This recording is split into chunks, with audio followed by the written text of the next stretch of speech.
امر بن episode 42۔ پھر اگلے دن Shehla college سے اس کے ساتھ اس کے گھر آئی تھی اور اس نے نانو سے علیزے کو اس فنکشن پر بھیجنے کے لیے اجازت مانگی تھی۔ نانو نے حسب توقع فوراً انکار کر دیا، مگر شہلا نے اپنی بات پر اصرار اور ان کی اتنی منت کی کہ وہ بالآخر تیار ہو گئی، اور اب وہ دونوں وہاں کنسرٹ میں بیٹھی ہوئی تھیں۔ کنسرٹ میں 2 مشہور سنگر تھے اور ان کے علاوہ باقی سارے اسٹوڈنٹ سنگرز تھے۔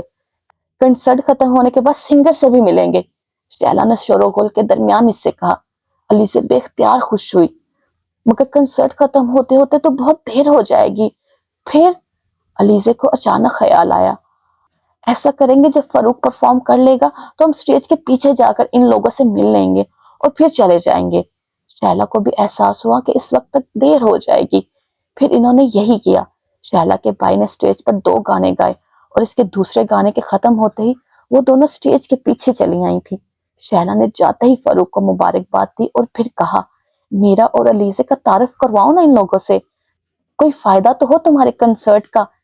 شہلا نے دور کھڑے ہوئے سنگر کو خوشگپیوں میں مصروف دیکھ کر اس سے کہا، اچھا ٹھیک ہے، میرے ساتھ آؤ۔ وہ انہیں لے کر ان لوگوں کی طرف بڑھ گیا تھا۔ علیزے یکدم ایکسائٹیڈ ہو گئی۔ فاروق نے ان دونوں کا تعارف کروایا تھا۔ شہلا اب بڑی بے تکلفی سے ان لوگوں سے خوشگپیوں میں مصروف تھی، جبکہ علیزہ کچھ نروس سے ان لوگوں کو دیکھ رہی تھی۔ کچھ دیر ان لوگوں کے ساتھ گپ شپ کرنے کے بعد وہ لوگ فاروق کے ساتھ واپس جا رہے تھے، جب ایک لڑکی کو دیکھ کر فاروق ایک بار پھر رک گیا۔ یہ ذوالقرنین ہے، آج اس نے بھی پرفارم کیا ہے، تم لوگوں نے دیکھا ہی ہوگا، بہت اچھا دوست ہے میرا، اس نے علیزہ اور شہلا سے کہا۔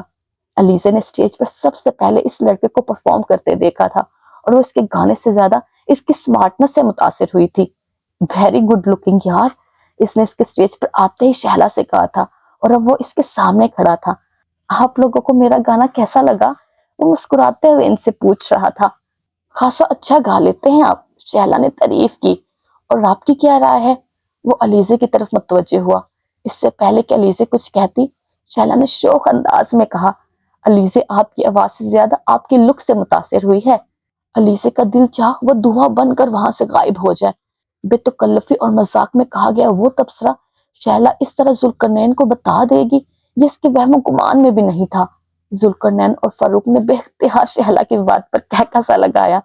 ہاں، یہ ہمیشہ اپنی لکس کی وجہ سے فائدے میں رہتا ہے۔ سنگر گڈ لکنگ ہو تو سننے والوں کی توجہ خود بخود بڑھ جاتی ہے، پھر بونگی آواز کو بھی وہ برداشت کر لیتے ہیں۔ اور فاروق نے تبصرہ کیا، تمہارا اشارہ میری طرف ہے؟ ذوالقرنین نے فاروق کے کندھے پر ہاتھ مارتے ہوئے کہا، نہیں یار، یہ جرت میں کیسے کر سکتا ہوں؟ فاروق نے پہلو بچایا، چلے میں تو آپ کو پسند آیا، لیکن میری آواز آپ کو کیسی لگی یہ آپ نے نہیں بتایا۔ ذوالقرنین ایک بار پھر علیزے سے مخاطب تھا۔ علیزے میں سر اٹھانے کی بھی ہمت نہیں رہی، کچھ دیر پہلے کا سارا جوش و خروش غائب ہو چکا تھا۔ بتاؤ نا علیزے، ان کا گانا کیسا لگا تمہیں؟ اس بار شہلا نے جیسے اس کی ہمت باندھتے ہوئے کہا۔ علیزے نے کچھ کہے بغیر غصے سے ایک نظر اس کو دیکھا۔ اب علیزے ناراض ہو گئی ہے، یار میں مذاق کر رہی تھی۔ شہلا اس کے تیور فوراً بھاپ گئی، نہیں بہرحال میں تو اس بات کو مذاق سمجھنے پر تیار نہیں، میں واقعی اچھا خاصا گڈ لکنگ بندہ ہوں۔ ذوالقرنین نے شہلا کی بات پر فوراً کہا، مگر اتنے گڈ لکنگ نہیں کہ علیزے آپ سے متاثر ہو جائے۔ شہلا نے جیسے کچھ جتاتے ہوئے کہا، کیوں، علیزے کو متاثر کرنے کے لیے کتنا گڈ لکنگ ہونا ضروری ہے؟ اس بار اس نے بڑی بے ساختگی سے کہا، یہ تو آپ علیزے سے پوچھے۔ شہلا نے مسکراتے ہوئے کہا، ٹھیک ہے انہی سے پوچھ لیتا ہوں۔ شہلا گھر چلو، دیر ہو رہی ہے۔ وہ جواب دینے کے بجائے شہلا کو بازو سے کھینچنے لگی۔ بھائی یہ اتنا مشکل سوال تو نہیں ہے کہ آپ اس طرح یہاں سے بھاگنے کا سوچے؟ ذوالقرنین نے ایک بار پھر کہکا لگا کر کہا۔ علیزے مزید نروس ہو گئی، جی نہیں، آپ کو غلط فہمی ہوئی ہے، ہم بالکل یہاں سے بھاگنے کی کوشش نہیں کر رہے، ہمیں واقعی دیر ہو رہی ہے۔ شہلا نے بلند آواز میں کہا، ٹھیک ہے میں مان لیتا ہوں، لیکن کیا آپ لوگ میرے اگلے کنسرٹ میں آئیں گے؟ خاص طور پر علیزے، اس نے انہیں انوائٹ کیا۔ آپ کا کنسرٹ کب ہے؟ شہلا نے پوچھا۔ اگلے مہینے۔ ٹھیک ہے ہم سوچیں گے اور فاروق کو بتا دیں گے۔ شہلا نے چلنا شروع کر دیا۔ میں کم سے کم علیزے سے یہ توقع نہیں رکھتا کہ وہ میرے کنسرٹ میں آنے کے لیے پہلے سوچے اور پھر فیصلہ کرے، انہیں آنا ہے۔ علیزہ نے شہلا کے ساتھ تیز قدموں سے چلتے ہوئے اپنی پشت پر اس کی آواز سنی۔ فاروق اور ذوالقرنین کی نظروں سے اوجھل ہوتے ہی علیزہ شہلا پر برس پڑی، تمہیں شرم آنی چاہیے اس طرح اس سے میرے بارے میں بات کرتے ہوئے. وہ کیا سوچتا ہوگا کہ میں کیسی لڑکی ہوں. اس میں بری بات کیا ہے؟ اس نے تمہارے بارے میں اچھا ہی سوچا ہوگا، اس لیے تو خاص طور پر اپنے کنسرٹ میں انوائٹ کیا ہے. اگر برا سوچتا تو ایسا نہ کرتا. ویسے بھی اپنی تعریف کسی کو بری نہیں لگتی. شہلا تم بہت بدتمیز ہو، میں آئندہ تم سے کوئی بات شیئر نہیں کروں گی. علیزے کا غصہ کم نہیں ہوا تھا. اچھا ٹھیک ہے، میں ایکسکیوز کرتی ہوں، آئندہ ایسا نہیں کروں گی. اب تم یہ بتاؤ کہ اس کے کنسرٹ میں چلنا ہے؟ شہلا نے فوراً معذرت کرنی شروع کر دی. میں ابھی تم سے کوئی بات کرنا نہیں چاہتی، تم بس چپ ہو جاؤ. علیزے اس کی معذرت سے متاثر نہیں ہوئی. شہلا خاموش ہو گئی. وہ علیزے کو اچھی طرح جانتی تھی اور اسے پتا تھا کہ وہ اس وقت تک اس سے بات نہیں کرے گی جب تک اس کا غصہ ٹھنڈا نہیں ہو جاتا. ذوالقرنین سے ہونے والی علیزے کی یہ پہلی ملاقات تھی اور پہلی ملاقات آخری ثابت نہیں ہوئی. کوشش کے باوجود بھی اس رات کنسرٹ سے گھر واپس جانے کے بعد علیزے سے اپنے ذہن سے جھٹک نہیں پائی. وہ واقعی اتنا ڈیشنگ تھا کہ کسی بھی لڑکی کے لیے اسے نظر انداز کرنا مشکل ہوتا. اور علیزے جس عمر سے گزر رہی تھی، اس عمر میں صنف مخالف میں اس طرح پیدا ہو جانے والی دلچسپی بڑی طوفانی رفتار سے بڑھتی ہے. اگلے چند دن بعد ایک دن شہلا نے اسے ایک فون نمبر دیا تھا. یہ ذوالقرنین کا فون نمبر ہے، وہ تم سے بات کرنا چاہتا ہے، یا پھر تم اگر کہو تو وہ خود تم کو کال کر لے.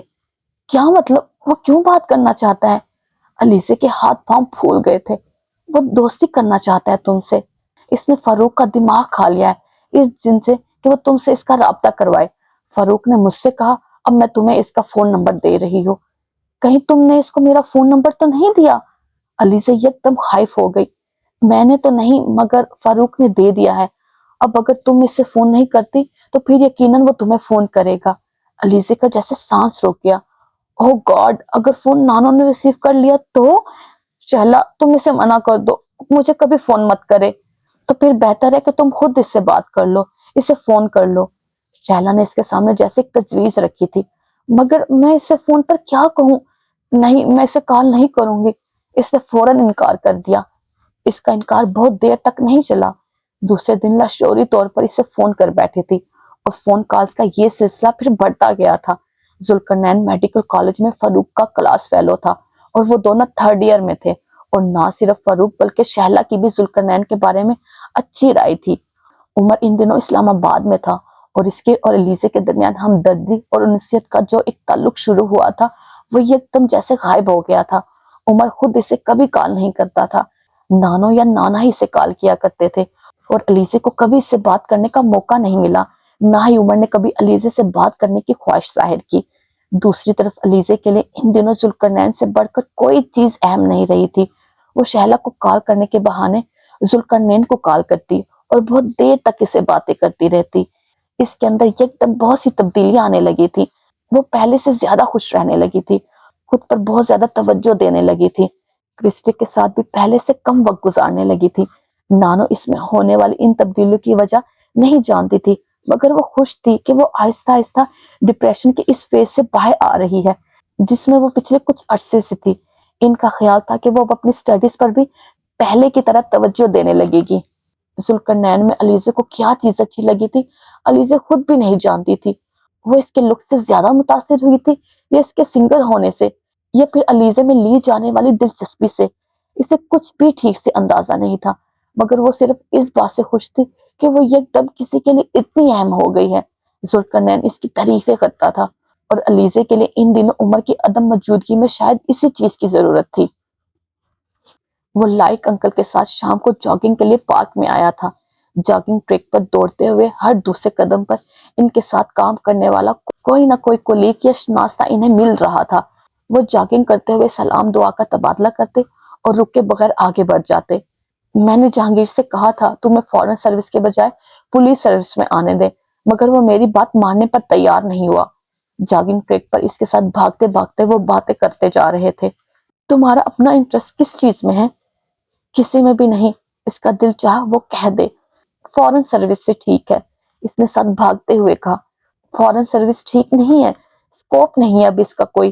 ہر پولیٹیکل گورنمنٹ آتے ہی سیاسی بنیادوں پر اپوائنٹمنٹ کر دیتی ہے. 4-6 جو اچھے ملک ہیں وہاں فورن سروس کے کسی بندے کو وہ لگاتے ہی نہیں. جو سیاستدان الیکشن ہار جاتے ہیں